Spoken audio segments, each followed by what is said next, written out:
You know that moment when someone names something about you that you've never had words for, and suddenly you feel seen? Seen in a way that's not necessarily flattering or critical, just really real. That's what this podcast is about. On every episode of Seen by Berkman, we explore real stories, practical applications, and honest conversations about what it actually looks like to be understood through the power of perception. Not as a label, not as a type, but as a whole person. This is a place where human data meets human depth. I'm Amy. And I'm Torri. And this is Seen by Berkman. Welcome back to Seen by Berkman. I am here with Torri Lansky. My name is Amy Shepley, and I really like what we're talking about today because for me, there was several shifts that happened in terms of like seeing things differently. So that's exciting to me because I feel like if we have those conversations and have those shifts, I think there's a possibility that we can create those shifts for other people. So what are we talking about today? Do you think another reason why you're excited to talk about this is because you're an advocate for conflict? Well, I don't know that I would say I'm an advocate for conflict. But you see the positives of conflict in a way that maybe some people think is scary. Yes. But you see the benefit of conflict. In the years that I've been doing work with organizations and teams, I believe the issue is often that there's not enough healthy conflict and not like you get brought in for like an intervention between two people. But most of the time across the organization, it's like the lack of conflict is actually what's holding the company back. And so you're right. I'm really fascinated about conflict because I don't think, as far as what I've come across, there's like a methodology about how to do it. And what I do know is almost every person, leader, manager I've ever encountered hates it, whether they admit it or not. And they'll do it sometimes with certain people and certain teams, and then you'll see them shut down and go passive with somebody else. It's interesting because we kind of assume conflict is bad. And I want to throw this out. We think compromise is good. And we'll get to that in a minute. But I'm excited. Yeah, let's get started. I'm so excited. Yeah. This is so funny because I love that, like, I think that you love conflict. So that's just, sorry, I don't know that makes me look good, but okay. I think that when we get into the episode, it is. Yeah. But it does energize me when it happens. It energizes you, and it's like let's figure this out basically. Yes. But the thing that I think is funny that everyone will relate to, because not everyone relates to, feeling energized by conflict, is that a lot of people probably feel that they have a love-hate relationship with a certain department. And it's like, I can't do my job if you weren't here, but it would feel like it would be easier if you weren't, but like it wouldn't really work out. Yes. And you can probably think for a second what that might be for yourself.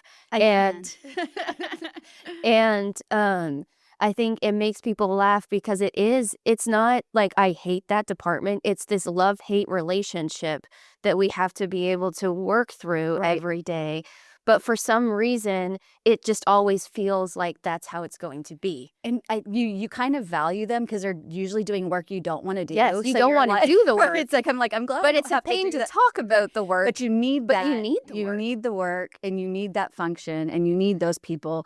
And something about them is going counter to what you're trying to achieve and what you're trying to get done in your particular job at your organization. Right, exactly. And so we work in primarily the product function at Berkman, but on the side that is very much around the interpretation and understanding the Berkman more deeply and being able to apply that to workplace problems and team building and leadership. And really the things that we're talking about in the podcast is a lot of what we bake into Berkman's products and our trainings, and even really how we support our Berkman certified professional community. Yep. And so that's one side of the product that is really important to Berkman's brand and just making sure that we are able to fulfill our value proposition.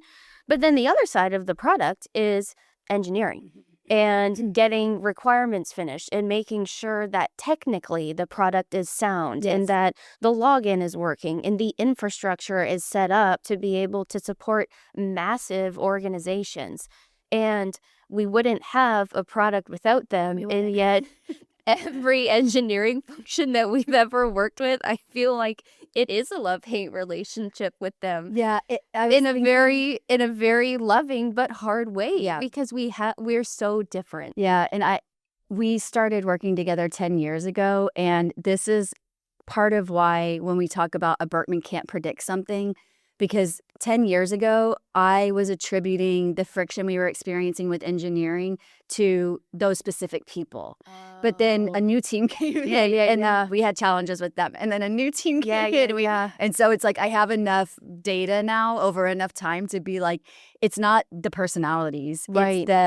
It's the infrastructure of and the tension between competing priorities, and really the inherent value that each side is supposed to bring to the table is contradictory almost by nature and by design, and that is what makes it work. So that's a red blue conflict that I feel like we face all the time, but some people have actually live in more of a yellow green. Yeah, I think for a lot of people, the yellow green, the kind of finance versus the sales is your more typical kind of. There's just always tension between those two, because sales is out there trying to get a sale, and so they're changing the pricing or they're adding things on, and finance is like, we don't have that package, or like we don't sell it that way, and sales is like, well, I'm getting sales and I'm bringing in money, and they're like, but the system doesn't support that. Yes, exactly. Right. And so and in each of those examples, it's the person's job to do what they're trying to get done, and the job competes with another function or person in the organization whose job is to keep you in check, a check and balance of what you're doing. And that's the whole organization is that, right? It's all, and that's where the tension comes from, because it's like it's supposed to be a tension because it's a check and balances so that one department doesn't just go off the rails and pull the company with it. The thing that's funny is, like, I think people are like, oh, I wish that I could work easier, like with accounting or legal or HR. But it's like, if it felt easier, that might not be a good thing, because are they giving in to what you want and no longer supporting the needs of the business? Right. Are they protecting that function of the organization, or are they letting the other side? Yes. Oh, are they protecting the relationship over what their priorities? That's interesting. That's actually another that is that we that's interesting. I think in terms of the Berkman, these tensions are always going to exist across the colors that are, of course, opposite of each other, but really they can exist anywhere. We use the 4 colors because it's so naturally baked into the Berkman. So if you see like some a red and blue people or functions working together, naturally those things are going to pull opposite from each other. The same thing is going to be true for the yellow and the green. They're diametrically opposed, and they have competing values and priorities that are going to put those things in tension. And that tension is intentional. It's structural. Like it's built that way. And we talk about the 4 colors, but really it's, I think, like a 360 degree tension. I think every priority or every person that has a certain function objective, there should be a counterpoint to that. Because if you don't have that, then it's going to throw the company off. Love it. So for anyone who might be a little bit less familiar with the Berkman, let's go into what each of the 4 core Berkman colors represent, and how that will be playing out organizationally. Yeah, so there's 4 primary functions of an organization. So we can kind of organize all the activities that the company is doing into these 4 different areas. And Berkman uses color to sort of identify what those archetypes are. And so if we kind of go over the colors and we start with red is operations. So it's getting things done quickly. It's checking things off the list. It's the technology. It's very much about today. Like, what do we need to get done today? Is there anything else you'd add to that? I think if you're looking through a red lens, which is the lens that I'm least inclined to look through, so this is very much This is a stretch assignment, but it's like seeing an opportunity to act on right now. Yes, like That's what needs to be done right now. Yes. In the immediate moment. Yes, and how can we get it across the finish line? And the most important thing is to do something right now. Yes. Like keep it moving forward. Yes. Whatever it takes. Which in contrast to blue, which is a massive a contrast. huge, because blue is like slow down, let's get all the information, all the ideas, because it's nuanced and there's a lot of different options, and it's not just yes or no. It's 1,000 different permutations of what we could possibly do. And blue is very future based. So they're looking towards the future. They're not as concerned about getting something done right now. And so strategy lives a lot of times in the blue. Future and feeling.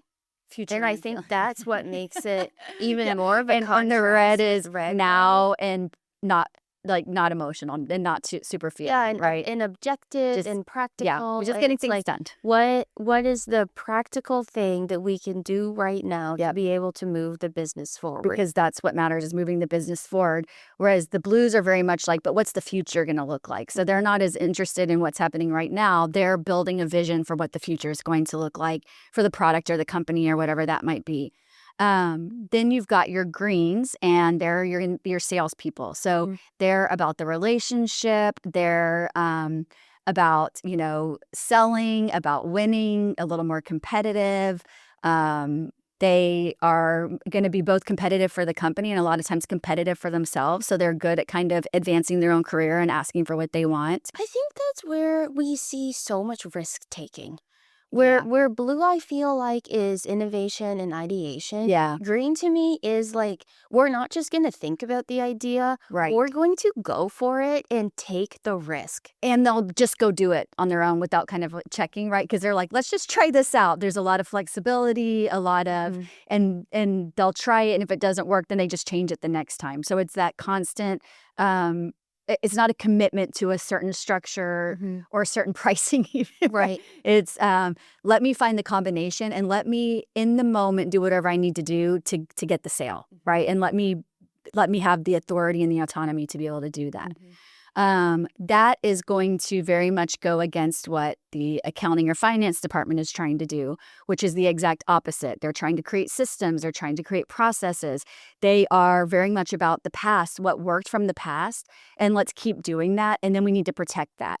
And so when greens are changing the process or the pricing or coming up with things on their own, it's almost offensive to the yellows because they've spent so much time investing in building those things and protecting those things. And it looks like green's completely disregarding everything that they're supposed to be doing. Right. It definitely. And so you could see behaviorally and even from a perception perspective, because of the different lenses that each color is seeing the world, it looks like the way that I'm seeing something is going to be in conflict or a competing priority with how the other person is. And therefore, like, do you respect what I'm seeing? Right. Do you not see what I'm seeing? Yeah. Which oftentimes is going to be the case. And so it is interesting when we look at it from like a personality perspective, and then you can, from a macro level, you can see how this plays out in terms of the functions of an organization. Yeah, and if we quickly run through kind of the over-indexing of each color, so like let's just go through that. So if you over-index red, so if red is winning, if operations is winning all the time, you're going really fast and you're getting a lot of stuff done and it's not the right stuff. So it's the opposite of go slow to go fast. They're going fast, which is actually ultimately going to slow them down. It's going too fast. It's too fast and they're doing the wrong thing. They're not spending enough time kind of thinking about what's the right next thing. If a company over-indexes on the blue, they're constantly in that brainstorm creating mode. They're concerned and anxious that they're missing something, so they're doing the data collection and they're continuing to think. So they're going too slow. Right. They're actually not doing enough. They're not producing or they're not executing. If it's the green, then they are out there making deals. They are out there, making money, but they're not thinking about the structures that support the company. Right. And the company ends up getting sued or right. Exactly. Or they're not getting. Companies like, I always think about banking, and it's like you've sold something and the deal closes and it's great, and then the company defaults on the loan in 5 years, and now you've lost a ton of money Yeah. because you haven't stayed true to Yeah. the structures that you should have put in place. Yeah. Yeah. That's interesting.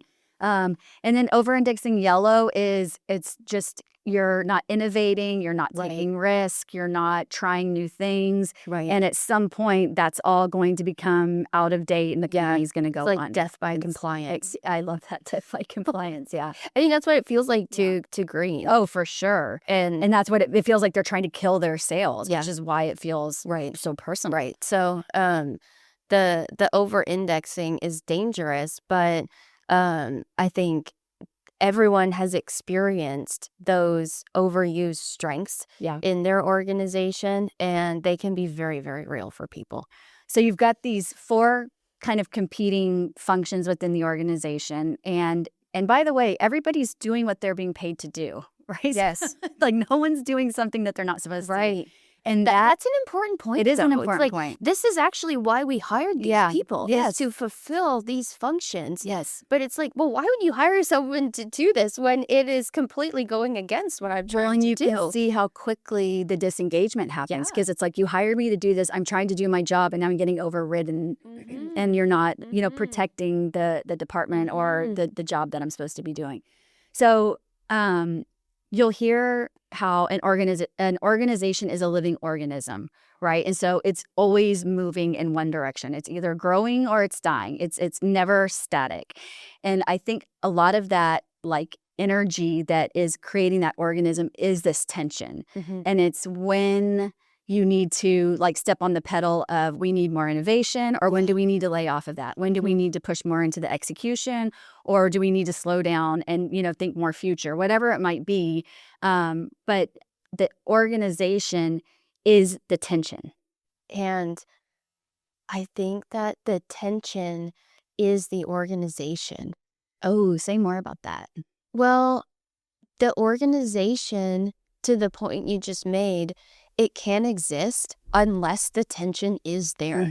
Like, the tension has to be there. Like, once one person lets go, one function lets go, the Then it whole thing collapses. Yeah, that's interesting. And so that the very thing that it felt like maybe needed to go away, it has to be there, or else everything falls apart. And the tension that's right for the organization today won't be the tension that's appropriate in 6 months. It might not be always the same changes. tension Yes. there. So you have this in the future. another dynamic Very that's interesting. constantly changing, that the leader has to not only be aware of, but know, like, when am I kind of focusing on one area, and when am I making decisions that support a particular area? So if the leader's job is to manage the organization, ultimately the leader's job is to manage the tension. Yeah. And the CEO's job is to manage the tension across the entire organization. And honestly, when we had this conversation the other day, it's like, no wonder leadership is so hard. No wonder running a company is so hard. Like, that's complex. And I don't think that we really even, like, say these things out loud a lot, to where we're acknowledging that that's part of the role. Yeah. I think leaders are doing that naturally, but it's like they don't know that's necessarily what they're doing. Well, in that, I think, again, is why one of the biggest values of the Berkman is naming things that are invisible. And when you can let these things feel seen. And give them names and labels that help you organize the map of it. And it's not, and the thing is, it's labeling things, but they're not static. Right. And that's what's interesting about it. Yeah, I definitely agree. Yeah. So we have this tension that actually is the organization. It is what creates the organism of the organization. And the true running of a company is managing that tension. Like, if you really get down to what the leader is doing. So why is that tension so difficult to manage in a way that is ideal for the company? I think that a lot of it comes down to a leader or a person's personal bias. And that's where the Berkman can be so helpful to see the lens through which somebody is looking.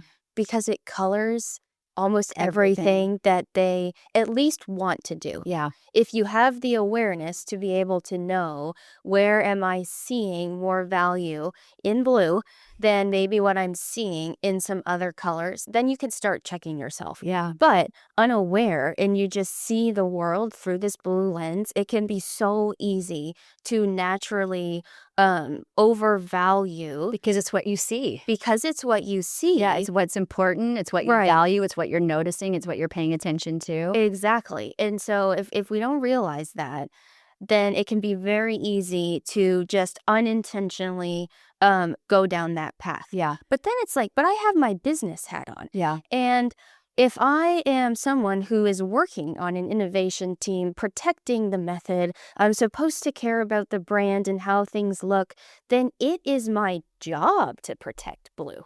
Yeah. And those are very like emotionally loaded words.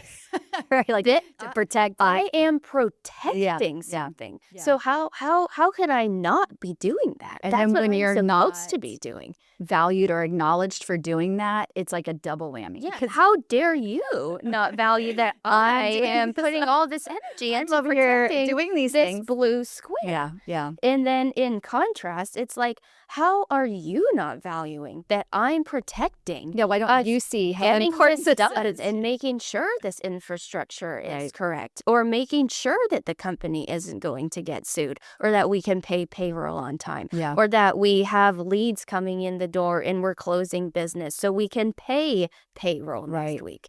Like there is a bias built into it, but then I think when you layer on this aspect of I am protecting what I'm supposed to be here to do. And the people in those areas are going to be wired more towards whatever that function is, and will often think that is the most important thing, which is a good thing. That's why they're so engaged and motivated to do the work, because it feels important. But then that importance turns into what you're saying, which is I'm trying to protect something and I'm not being valued for what I'm trying to protect. Yes. So I think we will get into some of the nuance and the granularity, and where protecting that function is a good thing and we want to be able to get the benefits of both sides. Yeah. And I think where that becomes a liability is if the leader or the person who we want to be actively managing the tension is actually blindly falling into one color instead of seeing the value in both sides. And choosing intentionally, we're going to do this. It's like they only are letting themselves see what they are naturally inclined to see, instead of going, I'm going to see this. So I've got to intentionally put energy into looking at these things that are just not natural to me. Yes, exactly. Yeah. And that's that takes a lot of wisdom and experience. Like you're going against like your natural intuition. Yeah. Okay, so personal bias is one area or one reason why a manager or a leader might not manage the tension. What would be a second reason? Well, people are taught to solve problems. So I think even from this perspective, it's like, well, we have to choose. Let's say we have to choose getting this across the finish line, and this is the deadline that we've set. Like, there's no room to be able to change the plan now because this has to go across. So the decision is that we're going to move forward with these 3 things that we've decided on. Go. Yeah. And a manager or a leader will likely have been identified as being a strong manager because they do that. Yeah, because they're good problem solvers. They get results. They get things across the finish line. They're confident. They're making decisions quickly. And all of those things are things that are going to be rewarded and valued in corporate America. Yeah, definitely. It's like if I'm the problem solver and I'm like, I go to a meeting and I'm just solving problems left, right, and center, and it's like, we're going to go this way and we're going to go that way, and things are happening and flowing, like, yeah, there is a lot of benefit to that in the right situation. Some problems do need to be solved. If invoices aren't going out correctly, like, let's fix that. Right. If we have a bunch of bugs in our software, let's fix that. If some of our content is misrepresenting the brand, we have to fix that. Those are problems that we... I like that you said have on the one that really... The one that relates to you. If it's impacting the brand, if it's that is a now issue. There's no way we don't do that right now. Yeah. So bias. But we named it. But we did name it, and we are aware. But those are problems to solve. People get rewarded and promoted for being able to solve problems, and there is a time and a place for solving problems. The problem is when we start trying to solve problems that aren't problems to solve. Yeah. And we're going to get into that a little bit more later. But again, I think it's human nature, and we are rewarded for being able to solve problems quickly, confidently, and free of conflict. And the very thing that made these people successful is likely what is going to cause more problems the higher up they get in the organization. And that's why managers all of a sudden get into that role and they get promoted and they're doing the very thing that they've always done that's made them successful, and all of a sudden it's a disaster. Why is this not working anymore? It's not good. Well, there's a reason. Yeah. And in fairness, they weren't given the skills to do that. It's like they just got promoted. So of course, why wouldn't you think what has made you successful is not the thing that's going to continue? I think that's the shame in a lot of this is I think a lot of people have really good intentions. Oh, I think most people. And they're 9.99. everyone is doing their best. They're using the toolkit that they have and the things that's that worked for them. and that's worked for them. And it's like, well, I'm just gonna sharpen up these tools. But it's almost like the sharper that tool gets, the worse it is actually becoming. And the more it's going to hold you back at some point. That's interesting. What's another reason? Well, I think kind of to what we opened this up with is that most people are really uncomfortable when it comes down to the core with even the perception of conflict. And so if you have these competing priorities that feel like they're conflicting, and we have someone representing a yellow department suggesting a different path forward than someone representing a green department, if the person who is overseeing this initiative isn't comfortable with even feeling that these two people aren't aligned, they're either going to tap out, or they may just say, okay, well, we have to do this or this because they just want to get rid of the conflict. And my job as the manager is to make the decision. So it's like I'm getting... And to make the conflict go away. And make the conflict go away. And I think it's important what you said. It's even the perception of conflict. And I don't know if everybody can do this, but like I know the minute in a meeting when things go awkward and it's all of a sudden like, we've reached this point of friction. We don't agree. We're not sure how to negotiate this. And so everybody kind of goes into that like heightened like awareness mode. And it's very uncomfortable. And people will walk out and be like, that meeting was very uncomfortable. And even we have meetings where we'll say that. And that's where I think like, but is that good? Like we should be leaning into that. When we notice that, we should be saying there's something here that we need to like look into and investigate more. And again, it's back to your point, like make the invisible visible. What is the tension and the friction? Why is it there?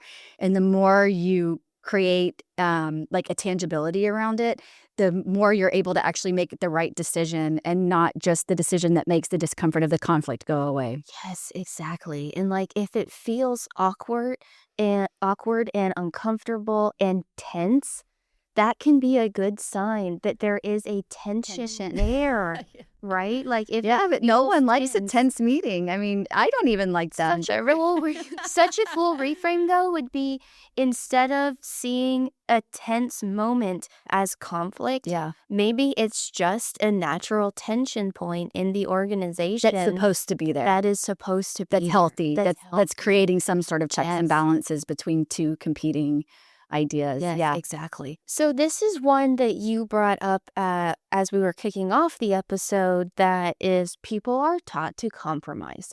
And this I think is really fascinating because we know this in the Berkman. We know that society rewards behaviors that look like we're putting the interest of we in front of I.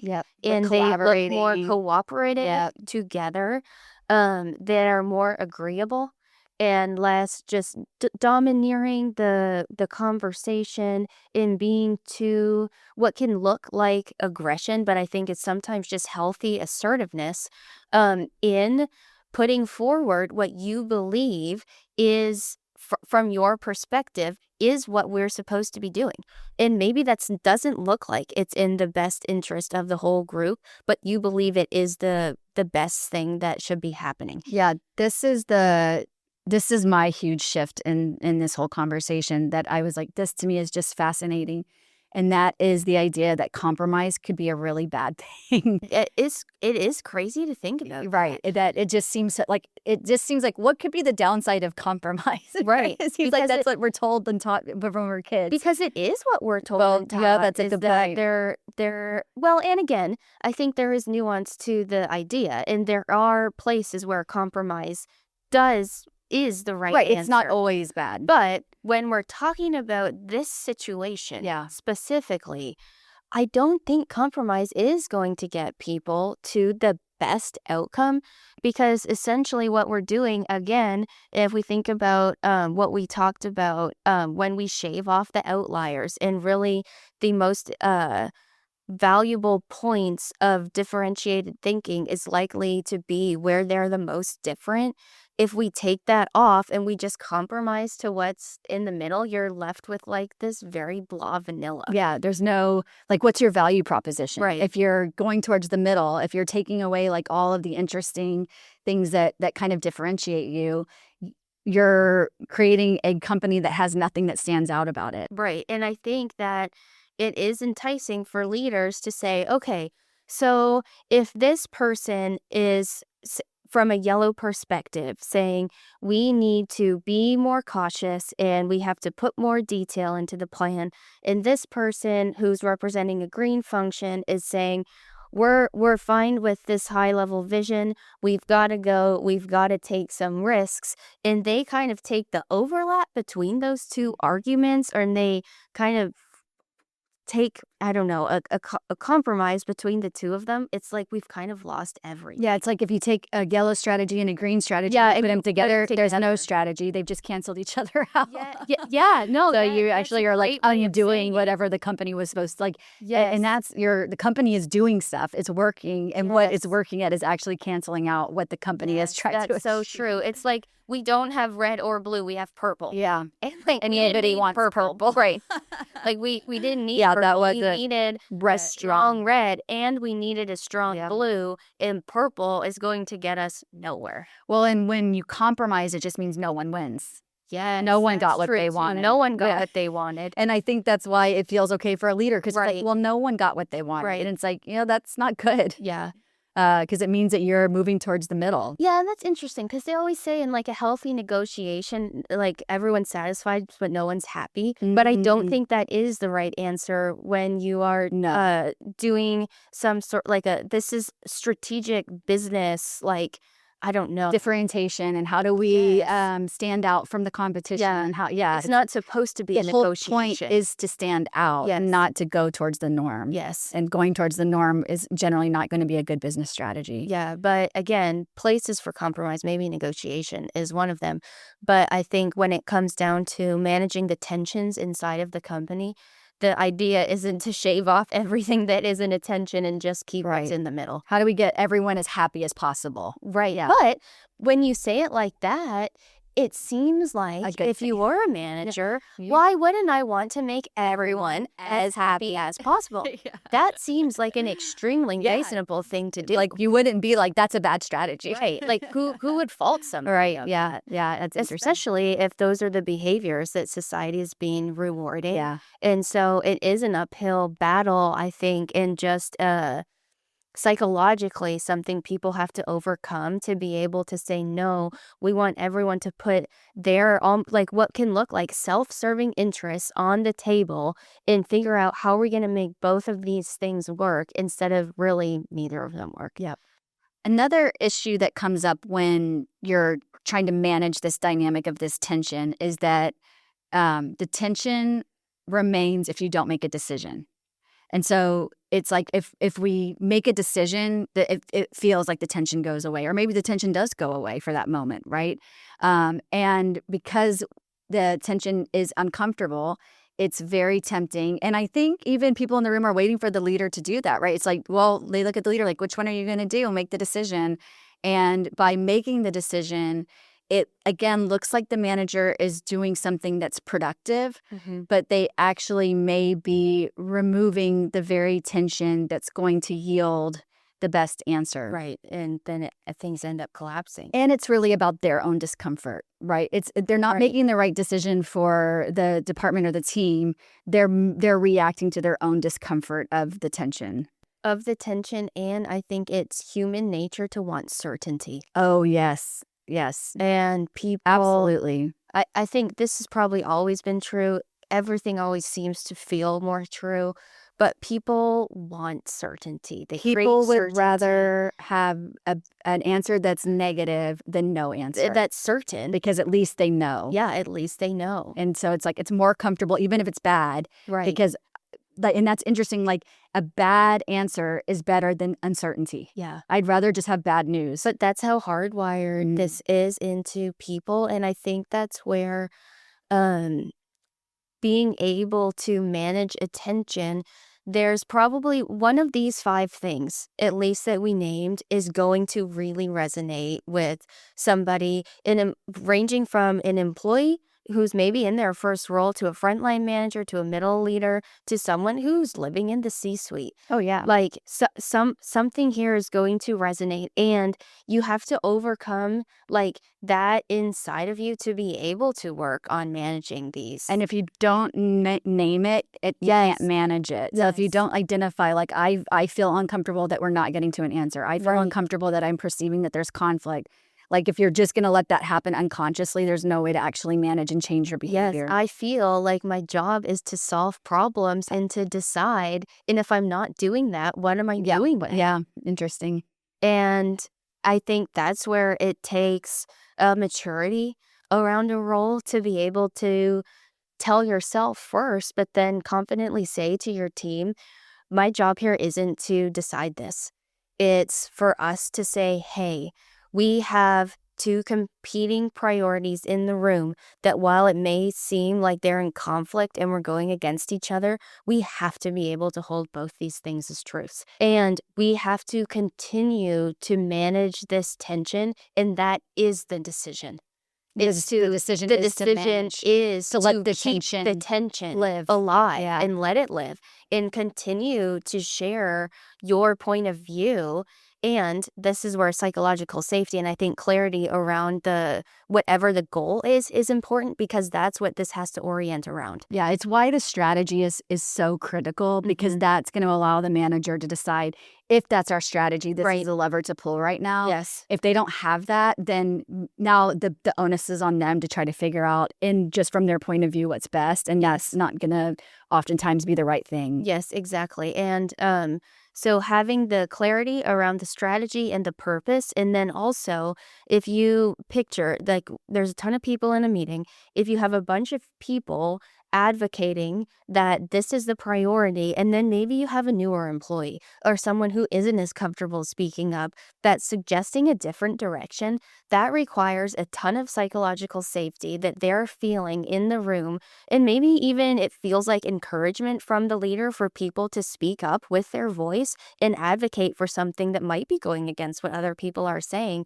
And if the leader isn't creating that space, then why would someone who's saying we should go in a different direction, who maybe doesn't have as much tenure or authority, suggest that? Why would you risk it? Why would you risk that? Yeah, it's so interesting that... Especially if they don't like conflict. Well, yeah, like even the person. Why would they step into the ring? Why would they do that? That seems like I'm good. I don't want to do that. I'll go. And then if you speak up and it fails, I'm not that invested in this. Like we can just do what you want. Yeah. It's really like crystallizing for me lately that all leadership is creating an environment. It's not leading. That's all it is. That's all. It's so easy. Why are people struggling with this so much? It's like very obvious, but like it is creating the environment. Like to your point with the clarity, the purpose, the psychological safety, the managing the right tension between the different competing initiatives that the team has, and the environment never crosses the finish line. Like you don't ever get it right. You don't build it and then you're like, oh, that's like the perfect environment and I don't have to worry about it, because again, like every day it changes. You think you have jokes on you. Yeah. That's a really, really important point, I think. And we've talked recently about why leadership isn't a profile, it's a practice. Yeah. And that is the thesis of that Yes. argument, is that if the leader's job is to create an environment of clarity, of feeling a sense of purpose and direction, having psychological safety, so we can manage these tensions. But, That's a 24-hour around the clock you initiative. think, like, I think when I think of a leader, you think of someone like out front, right? And like, follow me, everybody. But it's not. It's Oh, like they're actually interesting. facing everybody Yeah. and like creating the Yeah. ecosystem. Yeah.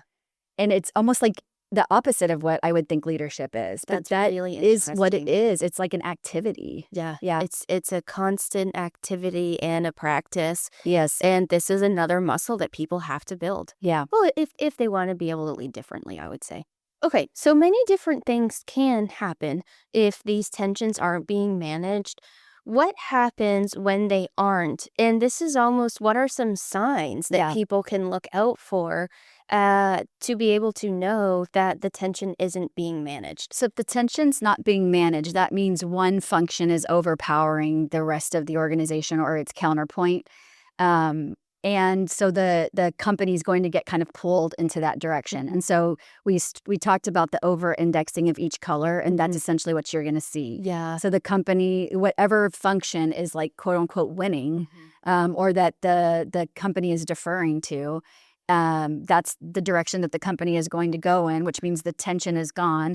And I think, like, in my mind, the way I see it is that when the tension is perfectly managed, and that doesn't mean equal, it means for that company, it's managed exactly In that moment. In that moment, the formula of tension is perfect. The company will go the fastest and be the most profitable. Yeah. That's what you're trying to constantly recalibrate towards. Because if it's all being held perfectly, the company, whatever it's doing, is going to be doing it as fast, efficiently, and productively, and exactly how it's supposed to be. The minute one of those functions starts to be over-indexed at the wrong time, we're going off now in that direction. And I think you can just think of it that way. So can the company still be successful?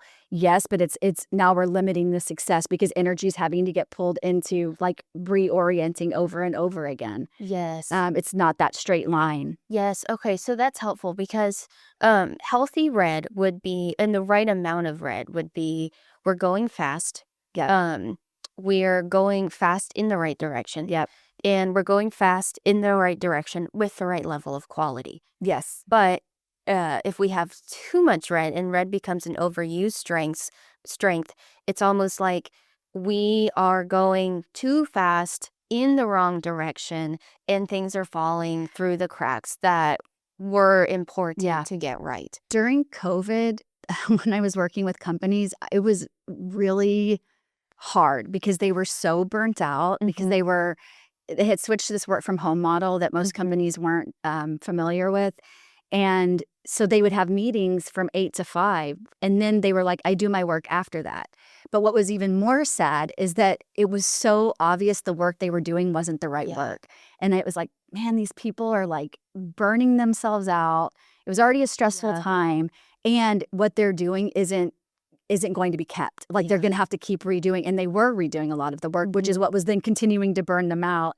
And to me, that's an example of a company that is over-indexing in red.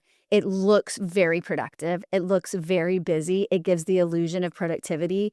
And people are being productive, just not in a way that's actually moving the company forward. And I think this is an important one to talk about because from all of your consulting work, from all of the experiences that Berkman has working with organizations, red is the color that is the most favored. Oh, yeah. And it's productive. So, because it Efficient, productive. looks so productive. And of course, we have to value productivity.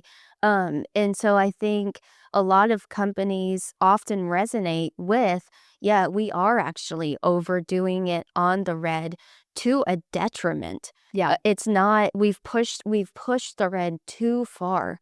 And we're no longer getting the benefit of red because the speed has now like drove us off the highway. And you can't get the healthy benefit of blue if you're over-indexing on red.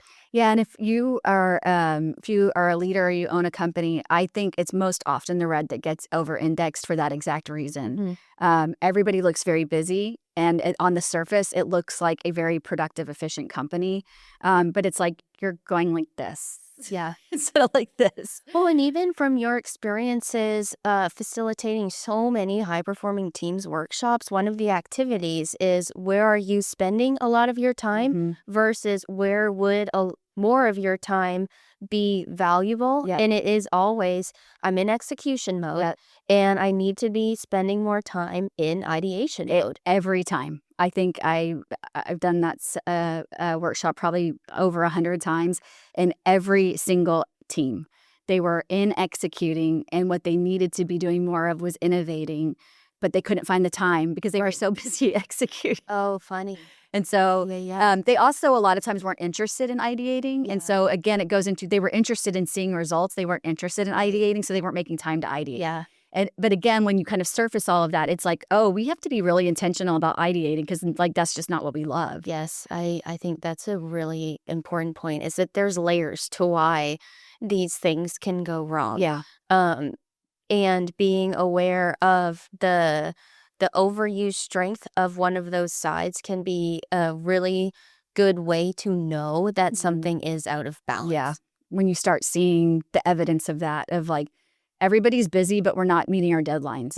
That's interesting. We should go investigate that. Yes. So another symptom of not holding the tension within the organization is that if the leader isn't kind of managing and holding the tension, it actually pits the teams against each other. And so now they're having to kind of battle it out for what they think is best. And they should think whatever their idea is best. Yeah. Right? Like if they don't, why are you at the table? Right. So now you've got these two different teams that have competing. And at least advocating for why it matters. Yeah. Yeah. And again, because that's what they see, this is, I think a lot of times it is what they think is the absolute most important thing. So if you've got, like in our world, you've got product and innovation saying, this is the most important. And you've got engineering saying, no, this is the most important, without having a clear strategy or leadership that's holding the tension, that's helping to keep both of those things true at the same time.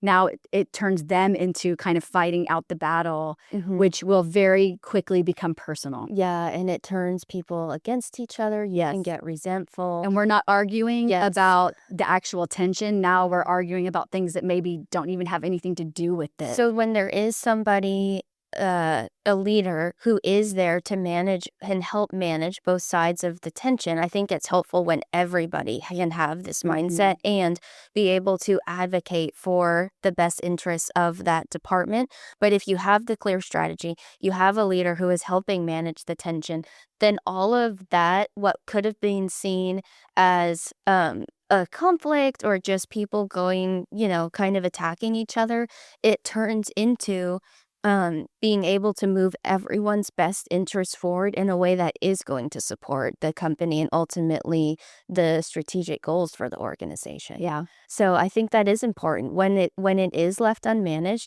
it feels personal. Oh, it will be personal. And it doesn't just feel personal. No, it becomes personal. It becomes because that's what the personal. employee has access to. Yeah. Right. And so it's like, it's not the function doing it. It's Sally. Yeah, right? it's Sally versus Bob. Bob. They don't zoom out and see what's Yeah. happening on a macro level. What makes sense to them is what they're experiencing in their world, and that is Sally's being horrible. Yeah. Right? It's not, well, Sally's job is to protect this function, which is in diametrically opposed to the function that I'm protecting, and all of this makes absolute sense. Like that's not the thought that's going to go through their head. And now you have personnel issues on top of the fact that your company's tension's not being managed and you're not going in the most direct and straight forward way that you could go. So this is like, it's always interesting how it's like such a domino effect. Like because it's all so interconnected, when one thing goes wrong, it's just like boom. And it's in that, again, is why a company is like usually either going forward and like accelerating in a really positive way, or it's like going backwards. The momentum is going to build in either direction. Exactly. And then, the final one, and again, this was the one that was so interesting to me, is that compromise does on the surface feel good and look good, and it's rewarded. And so if a leader feels like compromise, like they go in and kind of hear both sides and say, we're going to split the difference, no one would walk out and say, that's not a good leader. Like, I think they'd walk out and be like, well, we didn't get what we wanted, but, at least no one lost everything. Yeah. And I just think it's so interesting how compromise is flavored to feel so positive and socially desirable, and conflict like is immediately kind of like conjures up negative, bad, you don't want it and you want to eliminate it, when in fact, and actually that makes sense that we just it's not that one is better or one is worse, it's that we're so over indexed on the compromise. I think we're over-indexed on compromise and problem solving, eliminating conflict, and And not just under indexed on just letting healthy tension conflict exist in a way that actually is helping the company arrive at the best destination. Mhm. So we've highlighted this kind of complex dynamic, and it's another example of we didn't create it. It's always there, and we're describing it and sort of bringing it to the surface to make it visible. And we're saying it's not either or, it's both. And so if you're listening, how do you do that? Because it sounds like now we're saying don't compromise, but Mhm. all the functions are just as important as the other. So then what does that actually look like? How do you manage the tension? Like, what does managing the tension look like? This this concept is called polarity management. Okay. And this concept was first introduced to me through one of our Berkman certified professionals. Her name is Judy Campbell. We love Judy. We love Judy. Shout out to Judy. She is an executive coach and has a passion for working with middle leaders. And so this Which is is so interesting when I first kind of found out about her work, because it's just not an area you normally hear people like focus on. to focus on the middle Yes. layer of the And organization. once I kind of understood her methodology, I was like, they're being so underserved. Yeah. Like, it just really highlighted the complexity of that role. But go ahead. And so polarity management was created through Dr. Barry Johnson. He created the idea of polarity mapping, polarity thinking, and polarity management. So what is that? And polarity, one of the reasons why I love it in my thinking now about the Berkman is because Berkman has so many natural polarities built into it. We've been talking all about the polarity and the tension between especially the two pairs of colors in the Berkman. There is massive polarity in the concept of usual and needs that I would love to talk about one day. Yeah. Is it usual? Is it need? No, it's both. We need both of them. And we are both. And we are both of them. And being able to hold those two truths at the same time, I'm not my usual or my need. I am both of them. And neither one of them is a problem to solve.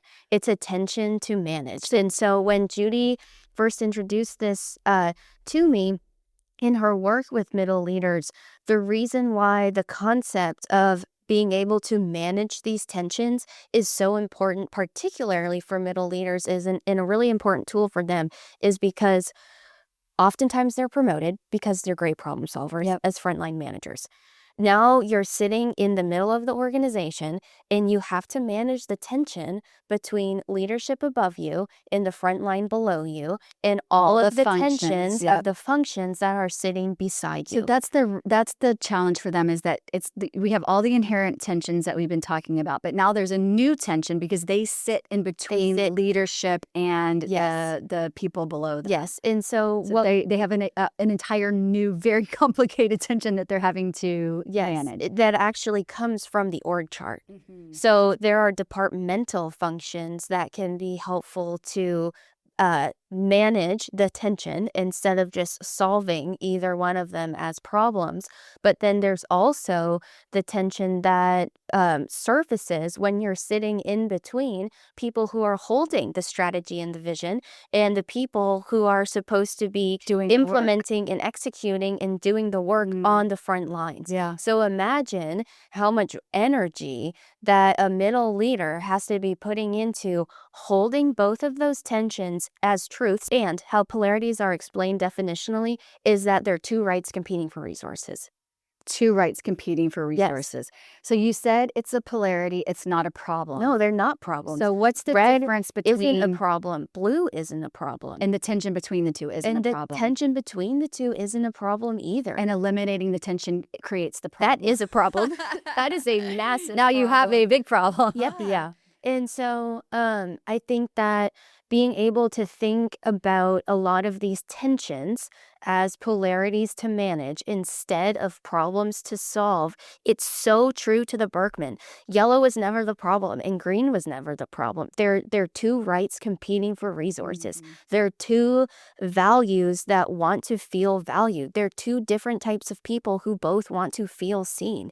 Yeah. And it's so hard to allow all of these different types of people to feel seen when you are over-indexing on one side. Yeah. And so the point is really that the leader has to understand it's a polarity and understand that their job is to manage the polarity and to make sure they're getting the right information at the right time to make the right decision and to know when am I going to, maybe make a decision in favor of one department and when do I, based on the strategy, need to make a decision based on the other. But it's never all or nothing. And it's always changing. Yes, exactly. And the actual tactics behind polarity management, we can link Dr. Barry Johnson's book to the show notes if people want to look into that as a resource. I think it's a really valuable skill to have no matter where you sit at in an organization, and especially because the workplace in the world is changing so much right now. I think there are more tensions oftentimes today than problems for people to solve. Like I always think about the tension between leading and managing. Like when do you have on your leader hat? When do you have on your manager hat? A tension for a lot of people probably listening to this, the tension between employee well-being and results. Like how do we keep those things kind of in, like both having a seat at the table and balancing them without overdoing it on either side? Yeah, we're both are on our radar. Yes, and how do you keep them both on your radar and like bringing them both to the table and making sure both of those like things that are really important to an organization are being prioritized in the right amounts at the right time. And then another one that I always think about now too is automation versus like human touch and human creativity and human spirit. And it's like, yeah, we do want to be getting the value out of automation and efficiency because you're going to be behind if you're not. Like you've got to start playing the game that everyone's playing. Or Yeah, you're going to be out of the race. Not going to be in the game. And it's like if you're only playing that game, then you're definitely going to lose because human touch, human creativity, human spirit, all of that is what's going to end up differentiating your product, your business, yourself. So it's like, why play if you're not going to be bring yourself into playing the game, whether yourself is you or the company. So it's not either or, it's both and. Yeah, it's both and. And it's not a problem. And it's not a problem. And I think you have to make that shift. Yes. Because if it's a problem, you're going to try to solve it. Yeah. And it's like, well, who is right? Is red right or is blue right? And the answer is they both are. Yeah, at different times. At different times and maybe sometimes at the same time. Or at the same time. Right? Like, I think that both colors can be right. They're both right from what they're trying to achieve and protect. Yeah, and I think they're both right for the company too.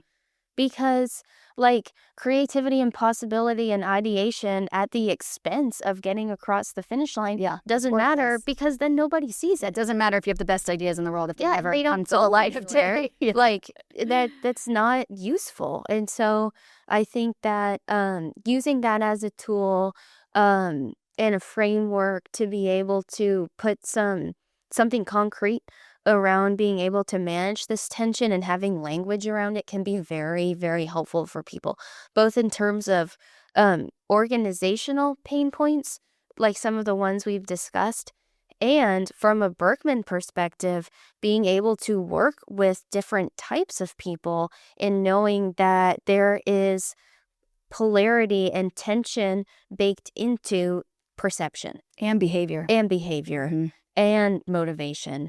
And all of those things, I think, when appreciated and understood, can be much more easily managed as tensions instead of seeing them as right or wrong, good or bad, yes or no, because inherently you are appreciating the value of them so much more. Yeah. Okay, so we have named tensions.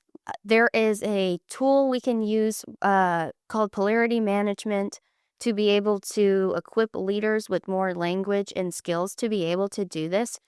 What are some practical ways that we can talk about from almost like from a Berkman perspective and just from a few quick tips for leaders to be able to manage the tension in tension more intentionally? Yeah. So I can give you the tips, but they're not going to be quick. Oh, yeah. Okay, that's fine. Because that might underplay. Nothing about what we do is quick. No, We're nothing working on on this.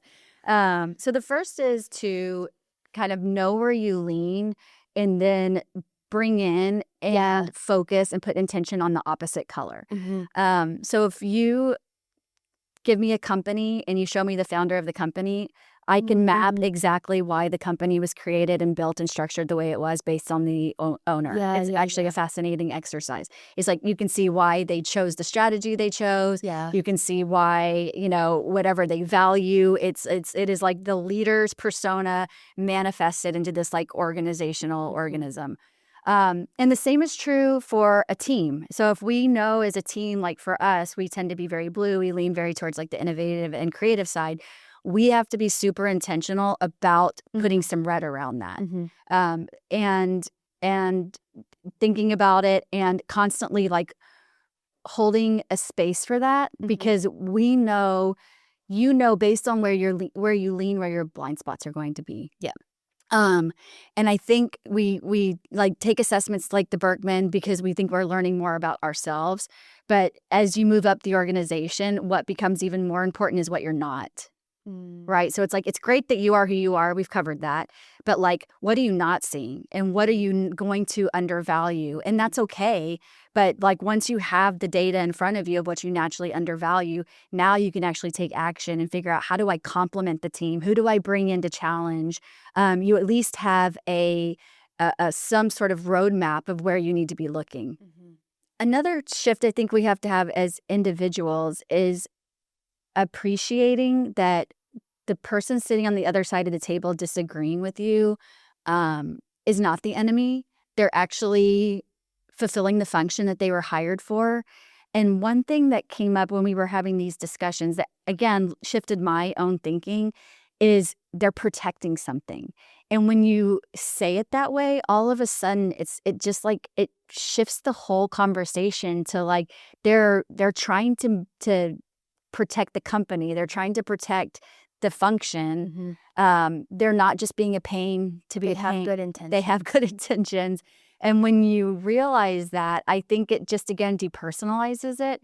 And it shows like it's not only that they think it's the right answer, it's emotionally loaded that I am protecting something. I mean, that really takes the whole conversation to a different level because it becomes much more of an emotional investment that the person has. Right. That now you can see why letting teams have to be pit against each other and figure that out on their own without having the leadership and the strategic objective above them, it will always get nasty and messy very quickly. Because we're so bought in, and you want that, right? You want your people to be emotionally invested in what they believe is the right thing.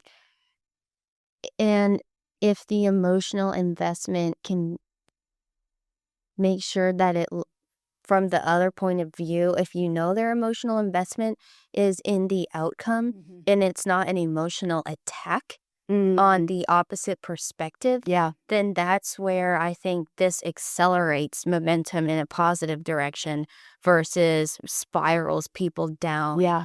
into unhealthy conflict. So it's like, instead of being like, this person is so annoying or this team is so annoying, the question is, what are they protecting? Yes. And where do I see value even if I don't think it's the right decision? Yeah, or where do I see how can I hear what they're saying and know that maybe it's something I don't value yet, Mm-hmm. but that There's value I to think it. if you look at things, which is hard, more objectively, and you are clear on what the goal is, then a lot of the times, if you take a step back, you can see how you're getting to that objective. Well, and that's the point of the leader. Like Yeah. they're supposed to be a few steps back, right? To be the more objective one. But I think even as a member of a team, because not everybody is going to be a leader or wants to be a leader, but I think this is still a helpful skill for anybody to be able to see where different peers are coming from. So much collaboration happens today, and a lot of the time in meetings, the leader isn't going to be present. Yeah. So it's like, even as someone who is a contributor, how are you starting to notice and see and address tensions in a way that um, is like practicing leadership, even if you don't have a title as leader. Yeah, fair. Another thing which we've kind of alluded to is acknowledging it. So if we're in a meeting and it gets tense, it's like, hey, we've arrived at a place where there's a natural tension. This is a good thing. And let's get the information that we need from the different departments. And then ultimately, the leader needs to make the decision, right? So we gather as much information. So we've created the environment where people are comfortable speaking up. They're sharing why they believe whatever they think is the right approach is the right approach. But when you let it stay under the surface, it's going to feel much more uncomfortable because it feels like it's personal between the people sitting at the table. When you name it and bring it up, now the tension is about the issue, not the people. And that makes it much more palatable to sit in the uncertainty because it's not like this is... You're not wondering what the tension and the uncertainty is. You named it. And I think that's what's awkward. Another thing that's awkward is like, why is it tense? Why is it tense? Yeah. It's not, oh, this is what is tense, and that's okay. And this is how it's supposed to be. Actually let some of the tension go away. I think so too. When you say like this tension is a good thing, yes. Like this means we're doing something right. Okay, because I thought this was a bad thing. Right. Yeah. No. Yes. Totally. And then something that we've started doing as a team that is working for me is, we're obviously working right now on this very complex AI project, which it's the first project in my time that there's not an expert. Like there's no absolute subject matter expert at the table. And it's complex and it's hard. And so we're all sitting and kind of negotiating the best way to do things and how do you build something that, you're trying to learn what it is as you go. And so we have adopted this approach where we will say that's the decision for right now so that we can keep moving, but we can change it if we need to. And that has, at least for me, it like quiets my anxiety because I'm not like, oh no, we're moving forward. It's like, okay, we're moving forward, but if we need to reevaluate and take a few steps back, we've all kind of said that that's okay and that we're open to doing that.